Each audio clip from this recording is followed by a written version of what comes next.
Cool kids. I just wanted to talk to you guys real quick about.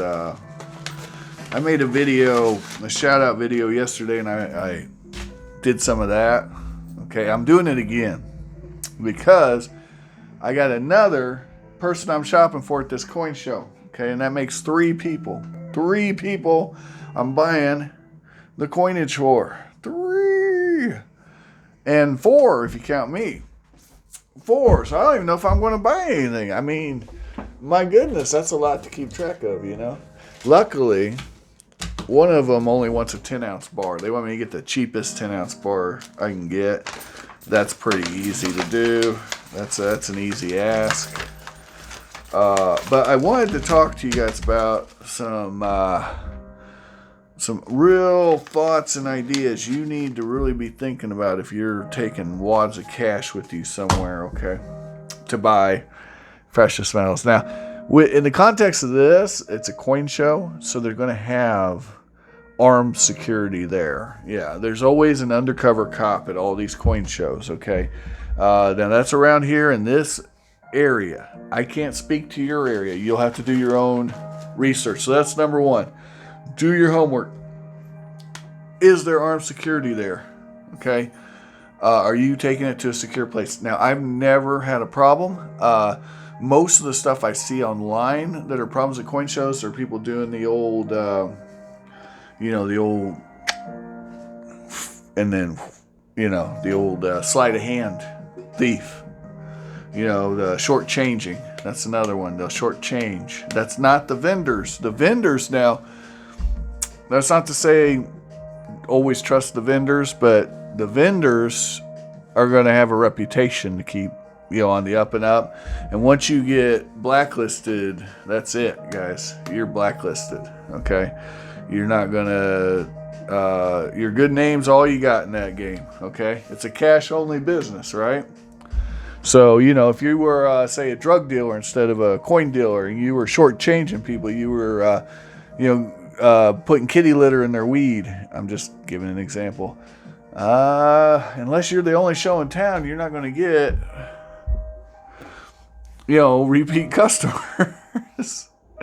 So, I'm just saying, your real problem is going to be at a coin show, somebody following you from the coin show, perhaps. So one, do your homework about the security situation.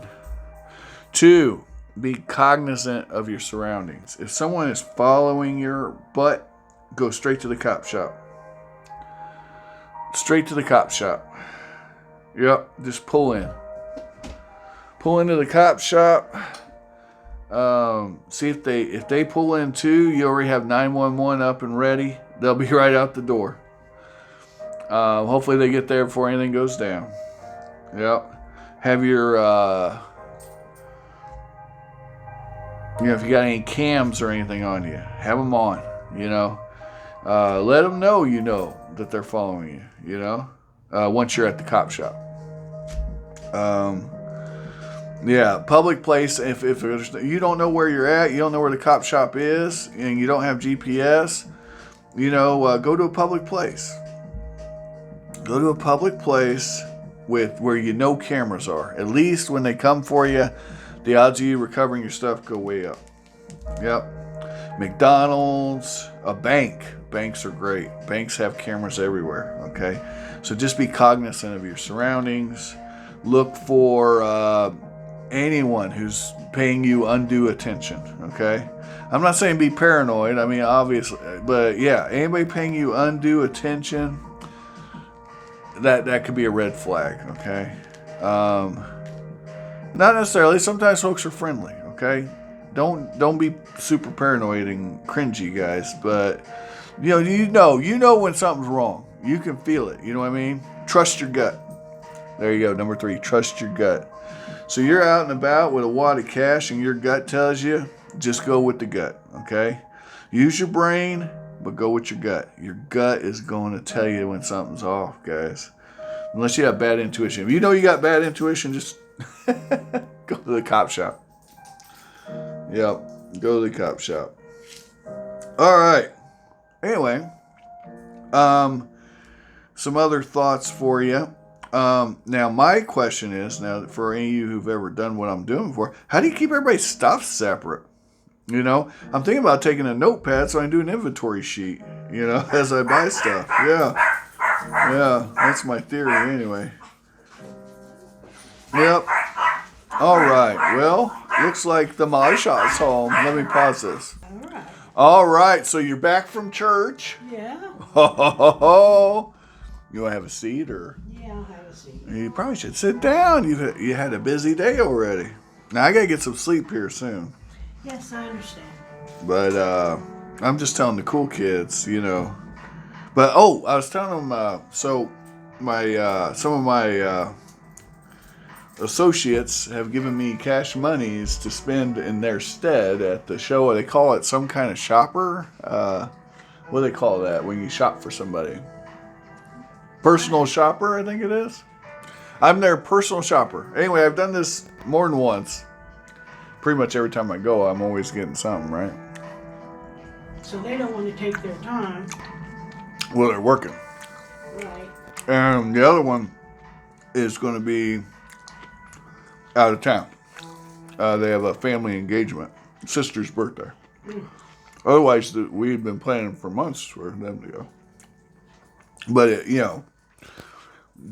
they didn't check their dates, whatever. Or maybe I don't know the particulars on how it got messed up. I didn't ask. It's none of my business. So anyway, All right, you got your hug. Now get out. I'm going to go to the coin show. Going to get these guys what they wanted. Now, what is it they want? Well, since I'm not giving their names and their identities, it doesn't really matter if I mention what they want. And what they want is that 90%. You remember that 90% silver? Yeah. We like that 90%. Ooh, let's get that. Ooh, we like that 90%, don't we? That's the good stuff that Walker has. Oh. Meltdown, and it's going to be the same value. Well, to me, now you're not the first person who said that. But yeah, I don't agree with melting it only because if I got it in the form of a coin and it says the United States on it, it's a known entity. If I melt it, I got to have somebody check it out. And prove that you got it legal. Well, no, prove that it is silver. Forget the legal part. Is it silver? And what percentage is silver? Well, if I got a Washington quarter from 1964, you already know it's 90%, right? You already know what you got. It's, yeah. Anyway, I'm eating an orange while I talk. Silly. It's important, guys, to be smart. When you go to that coin show, some of the things you can do, you can dicker and talk to the sellers. You don't know what they paid. You know what I'm saying? So you might be able to get a nice price, especially if it's something cool, something with the cool factor. You don't know what they paid. I'm telling you, yeah, I've had, what's that actually going to cost me? Start like that. What's that actually cost? What's your low number there? And you'd be shocked. I mean, I've gotten. What if I buy all of these? That's another one you can ask. What if I get all of these? What can you do for me then? That one really, because now they're like, well, I ain't even got to offload this stuff. It's gone. I ain't got to worry about it. Well, I really need to get whatever. And if that number is your number, you grab it. So there's a lot of cool things you can do. Some people won't work with you. Some people will. Some people are just as big a collectors as you are. And if they see you're really interested in something, they might even pull something out of their personal stash that they weren't even planning on selling. Oh, I noticed you really like that ABC peso from Cuba. I had a guy do this. Yeah, the last coin show I went to. He's like, these aren't out on the display because they're not for sale. But let me show you these. And so I got to see some really cool coins. I don't know if you've ever seen those coins. I don't own any, but wish I did. Ha! There you go, guys. ABC peso. Let me know if you got one. We'll take it. Yeah. It's called the ABC. Yeah, that's the name of the coin. ABC the peso. Now, would you think Cuban coins would be worth very much? Silver coins from Cuba. Silver is silver. Does it matter what country? Well, I'm glad you brought that up. That's another thing. She makes a valid point. Silver is silver.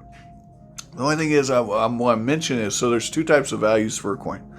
There's numismatic, so that means desirability, scarcity. Not necessarily, you can have a scarce coin that's not desirable, and you can have a desirable coin that's not scarce. I'll give you an example, a Morgan dollar. They ain't scarce. Most dates are very common, but people pay double melt for them all day because they're very desirable. And then you got coins, I talk about them all the time on this channel, coins that are uber rare that no one cares about, so you can get them. You can get them under melt. So yeah. So in a perfect world, you're exactly right. People would only pay the silver weight for any given coin unless it's something special, something premier, something deluxe. Okay, but sometimes those worlds combine. So it's actually a complicated formula. Well, all financing is complicated. Yeah, I wish it was plug and play. Oh, that's this many ounces. Let me buy it. There's so much nuance. But one way to learn that nuance, guys, go to a coin show. Try it out. Meet the people. They have raffle prizes. Usually there's not a door charge at the ones I go to, but this one has a door charge. It's $1. I know. Break the bank. But some of them you go in for free and they hand you a raffle ticket. You didn't even pay for it. You didn't even pay for it. Here you go. Thanks for coming. Because the vendors paid, $300 a table. Or whatever. I don't know what I'm just making. Yeah. Have to pay to be there. Right. So they're going to try to get people in the door. So what they do is they're like, well, we're going to have a raffle every hour on the hour. They'll be giving away stuff. I got a free quarter one time from one of these things. And how long does this go on tomorrow? Okay, it starts at 9 a.m. and it closes at 3 p.m. I believe. But we're not going to be there that whole time. That's crazy time. That's my sleep time. That's your The way I rock it, okay, is I go in right when it opens. Now, there is an early bird fee if you want to go before it opens. So you can go in at 8 a.m., but you got to pay this special early bird fee. That gives you first access to all the coins. But I've never found that it's been a problem. I've always found plenty of stuff to buy without doing that. So last time I went to this particular coin show, I grabbed an 8 real from Mexico technically, but under the Spanish Empire. And I got a nice price on it. It was a nice grab. Is that also called the pieces of 8? Yes, that's the ones. Yeah, or pillar dollar is another name for it. Yeah, it has several names, but 8 reals is the actual name of the coin. They also had the escudo, which was the gold coins, and then the maravedis, I think it was. I'm not sure if I'm pronouncing that right. That's their copper coins that they had, but all of the coins are cool. They're all sought after. And I got some Afghani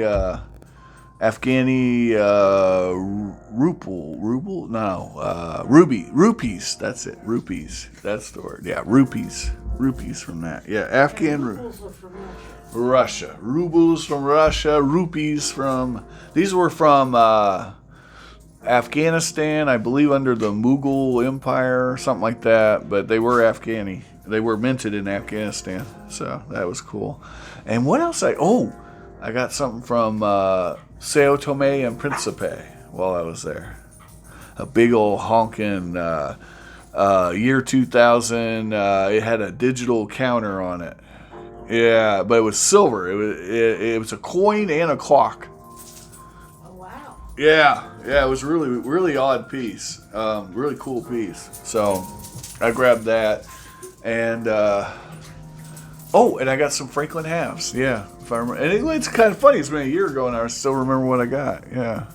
So hopefully this year we'll have some stuff. I want to get some stuff. One of my members of the consortium is looking to get. Since you're coming tomorrow, you can keep an eye out for me.